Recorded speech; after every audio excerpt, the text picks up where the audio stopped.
Salut la team, j'espère que vous allez bien. On se retrouve aujourd'hui pour une nouvelle vidéo à propos de Jujutsu Kaisen. Vidéo assez importante, je vais vous faire part de ma théorie concernant pourquoi Yuji Itadori ressemble à Sukuna.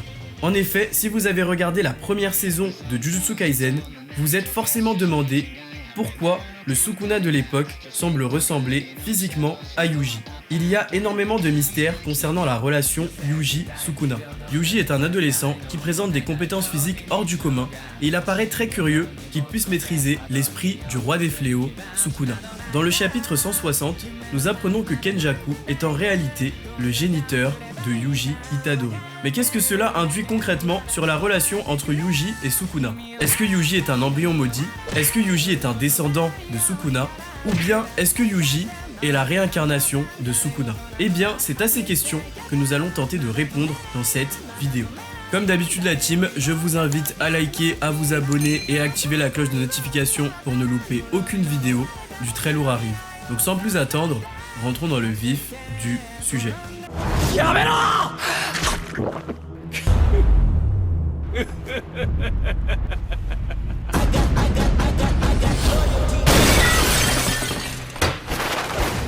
Itadori!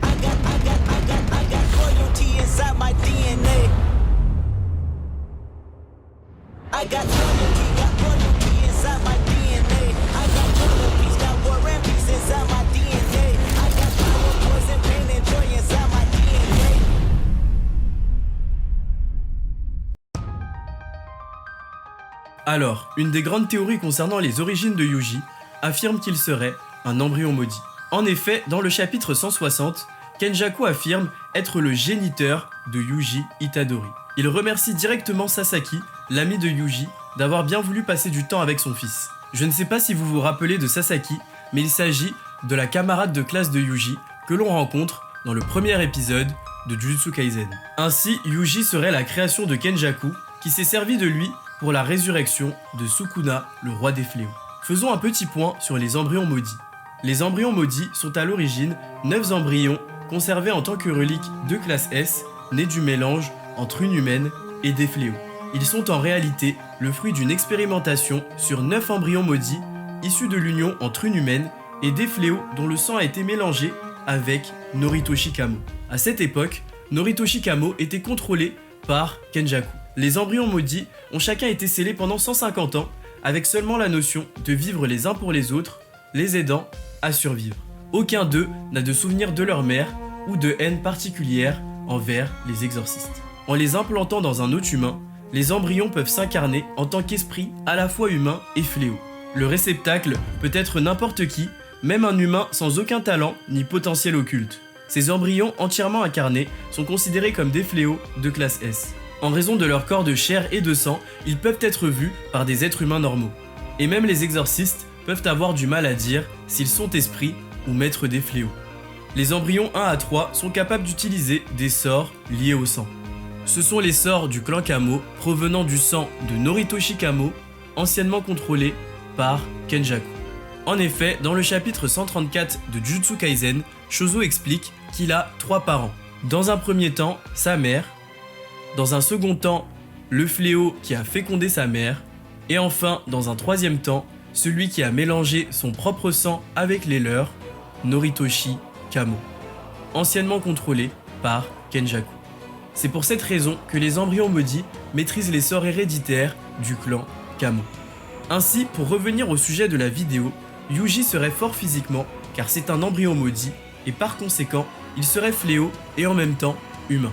Cette théorie est appuyée par le fait que Chozo affirme que Yuji Itadori est son frère. En effet, dans le chapitre 106, alors que Chozo était sur le point de supprimer Yuji, il fut pris de souvenirs inexistants. Ces souvenirs montraient Chozo entouré de Yuji et de ses frères, embryons maudits. Dans ces souvenirs, Yuji appelait Chozo grand frère. Depuis lors, Chozo affirme être lié par le sang avec Yuji. Il affirme que Yuji est un de ses petits frères. Cette déclaration est très cohérente car étant donné que Kenjaku est le géniteur de Yuji et également de Chozo, ils sont pour ainsi dire frères. Pour autant, la théorie qui affirme que Yuji est un embryon maudit ne semble pas vraiment concevable. En effet, elle n'expliquerait pas pourquoi Yuji ressemble autant à Sukuna. Par ailleurs, dans le souvenir de Shozo avec Yuji et ses frères, on remarque sur la table 6 bocaux d'embryons maudits. Sachant que nous connaissons déjà 3 embryons maudits, avec les bocaux, cela fait un total de 9 embryons maudits. Par conséquent, Yuji ne peut pas être un embryon maudit, sachant que le nombre total d'embryons est déjà réuni autour de cette table. Aussi, Yuji ne semble pas du tout maîtriser les sorts de manipulation du sang, qui sont pourtant une particularité des embryons maudits. Il apparaît que lorsque Kenjaku a conçu les embryons maudits et lorsqu'il a conçu Yuji Itadori, il n'était pas du tout en possession du même corps. Lorsqu'il a conçu Yuji, il possédait le corps de la défunte femme du père de Yuji, Kaori, alors que lorsqu'il a conçu les embryons maudits, il possédait le corps de Noritoshi Kamo. Les informations à propos des parents de Yuji restent malgré tout très limitées, par conséquent, nous ne savons pas s'ils ont une réelle importance. Dans le fanbook de Jujutsu Kaisen, Akutami affirme que la mère de Yuji est très importante dans l'histoire, contrairement à son père. Mais tous ces éléments ne nous expliquent pas vraiment pourquoi Yuji ressemble physiquement à Sukuna, le roi des fléaux. Une autre théorie très connue expliquant la ressemblance entre Yuji et Sukuna affirme que Yuji serait un descendant de Sukuna. En effet, il y a plus de 1000 ans, Sukuna était un humain vivant à l'âge d'or de l'exorcisme. À ce moment de sa vie, il prit une apparence démoniaque ainsi que le nom de Ryomen Sukuna. D'ailleurs, dans le chapitre 187, dans un flashback de Kashimo, on peut observer Kenjaku et lui avoir une conversation. Hajime Kashimo est un exorciste ayant vécu il y a plus de 400 ans qui a pactisé avec Kenjaku. À cette époque d'ailleurs, Kenjaku possédait un corps encore différent. À la suite du drame de Shibuya, il a été réveillé de son long sommeil par Kenjaku et a pris part à la traque meurtrière. Dans le chapitre 187, on observe un dialogue qui date de plus de 400 ans entre lui et Kenjaku. Kashimo demande à Kenjaku quel est l'exorciste le plus puissant qu'il connaisse.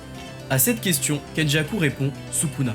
Ainsi, si Kashimo a pactisé avec Kenjaku à l'époque, c'était simplement dans le but d'affronter Sukuna. Mais ce qui est intéressant dans ce dialogue, c'est que Kashimo demande à Kenjaku quel est l'exorciste, et non pas quel est le fléau. On comprend bien que fut un temps, Sukuna était bel et bien un humain, un exorciste. Ainsi, à cette époque, Sukuna aurait eu une descendance qui aurait pu donner naissance au fil des siècles à Yuji Itadori. Yuji serait ainsi son descendant. Pour être honnête avec vous, j'ai du mal à croire à cette théorie. Nous avons très peu d'informations à propos de la famille de Yuji, mais je pense que si le roi des fléaux avait eu une descendance, le conseil d'exorcistes aurait placé ces individus sous haute surveillance. Ce lien familial entre Sukuna et Yuji n'expliquerait également pas pourquoi Kenjaku est le géniteur de Yuji. Aussi, dans le fanbook de Jujutsu Kaisen, Akutami a également déclaré que Sukuna n'a jamais eu de femme ni d'enfant. Cette information détruit totalement cette théorie. Akutami précise à plusieurs reprises que lorsqu'il était encore humain, Sukuna était en quelque sorte semblable à une catastrophe naturelle. Sukuna a des souvenirs de sa vie humaine, toutefois que ce soit lui ou son entourage, personne ne l'a jamais considéré comme un réel être humain. Avant et après être devenu un fléau, il a toujours été connu comme le roi des fléaux. Ainsi, je ne sais pas ce que vous en pensez, mais cette description ne semble pas vraiment convenir à un père de famille pour moi. Par ailleurs, beaucoup affirment que Yuji serait la réincarnation de Sukuna. Mais honnêtement, je ne crois pas énormément à cette version, car cela me paraît trop facile. Pourquoi Yuji serait-il la réincarnation de Sukuna, sachant qu'il n'a rien à voir avec lui, que ce soit au niveau des compétences ou du caractère? Pour moi, la réponse à la question « Pourquoi Yuji ressemble à Sukuna ?» réside plutôt dans la relation entre Yuji et Kenjaku. Kenjaku est un exorciste millénaire. Il souhaite le retour de l'âge d'or de l'exorcisme. Il a un plan qu'il tente de mettre en place depuis des siècles. Il semblerait que Yuji soit un rouage primordial de ce plan. Personnellement, je pense que Kenjaku, grâce à sa technique, a créé Yuji de toutes pièces afin qu'il soit le réceptacle parfait pour Sukuna. Rappelons certains éléments. Kenjaku, pour mettre en place la traque mortelle, a enfermé l'esprit de plusieurs exorcistes d'une autre époque dans des objets maudits. Il les a ramenés à la vie d'une certaine manière en implantant ces objets maudits dans des réceptacles. C'est grâce à cette méthode qu'il a permis la résurrection de Kashimo ou encore de Sukuna.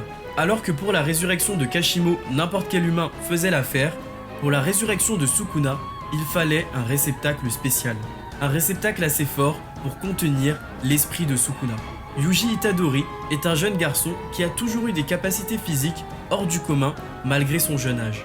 Ma théorie est que Kenjaku a utilisé les informations du corps et de l'âme de Sukuna pour créer Yuji. Je m'explique. Kenjaku a utilisé les informations génétiques d'un doigt de Sukuna et les a combinées avec l'embryon de Yuji. Cela expliquerait pourquoi Yuji n'est pas mort lorsqu'il a consommé le doigt de Sukuna. En soi, c'est une théorie très plausible car Kenjaku a déjà fait cela avec les embryons maudits. Comme je l'ai expliqué plus tôt dans la vidéo, Shozo a 3 parents. Sa mère, le fléau qui a fécondé sa mère et Norito Shikamo qui a mélangé son sang avec les leurs. Dans le cas de Yuji, Yuji aurait 3 parents, sa mère Kaori, son père et les informations génétiques de Sukuna utilisées par Kenjaku. Kenjaku réalise en quelque sorte des expériences pour créer des êtres spéciaux. D'autre part, dans le chapitre 91, Kenjaku explique à Maito que le corps et l'âme viennent en même temps. Par conséquent, pour la résurrection de Sukuna, il fallait que l'âme de Sukuna soit en adéquation avec le corps du réceptacle. Yuji serait ainsi un embryon que Kenjaku a conçu à partir des données génétiques de Sukuna. Cela a permis à Yuji d'être le réceptacle parfait et cela expliquerait pourquoi il ressemble autant à Sukuna. Mais reste une question, comment Kenjaku aurait fait pour implémenter les données génétiques de Sukuna à Yuji? En effet, à cette époque, Kenjaku ne possédait pas la technique de manipulation de l'âme de Maito. Alors, comment a-t-il pu créer quelqu'un comme Yuji? Eh bien, il est tout à fait possible que sa technique originale ait été suffisante. En effet, la technique de Kenjaku lui permet de prendre le contrôle d'un corps en remplaçant son cerveau. Cela conduit également à pouvoir utiliser les sorts auxquels le corps est lié, en plus d'acquérir ses souvenirs. La technique de Kenjaku enlève toute trace de lui-même. Il reste même invisible aux yeux du 6e œil de Gojo Satoru. Dès lors, n'est-il pas possible que sa technique ait quelque chose à voir avec le fait de pouvoir manipuler les informations corporelles à un certain degré? Ceci est probablement la raison pour laquelle il a choisi d'être une femme, Kaori, car il serait en contact permanent avec l'embryon dans son ventre. Ainsi Yuji ressemblerait à Sukuna, car Kenjaku aurait transmis les informations génétiques de Sukuna à Yuji lorsqu'il était encore embryon. Voilà la team, c'était tout pour cette théorie, j'espère qu'elle vous a plu. N'hésitez pas à me dire en commentaire ce que vous en pensez.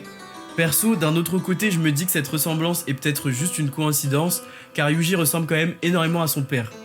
En tout cas, je vous remercie et je vous dis à très vite.